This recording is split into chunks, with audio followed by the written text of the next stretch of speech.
सोलापूर शहराच्या लगत असलेल्या हिप्परगा तलावात बुडून 2 तरुणांचा मृत्यू झाल्याची घटना समोर आली आहे।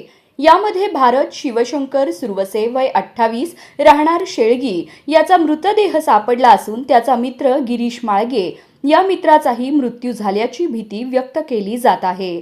मिळालेल्या माहितीनुसार भारत सुरवसे हा रिक्षा चालवून कुटुंबाचा उदरनिर्वाह करत होता।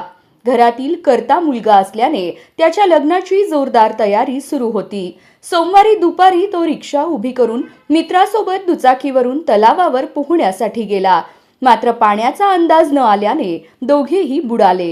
ही बाब लक्षात येताच स्थानिकांनी तातडीने मदत कार्य सुरू केले। स्थानिक पोहणाऱ्यांच्या मदतीने तासाभराच्या प्रयत्नानंतर भारतचा मृतदेह बाहेर काढण्यात आला। त्याला रुग्णालयात नेले असता डॉक्टरांनी मृत घोषित केले। दुसऱ्या तरुणाचा शोध घेण्यासाठी प्रशासनाने प्रयत्न केले, मात्र अंधारामुळे शोध मोहीम थांबवण्यात आली।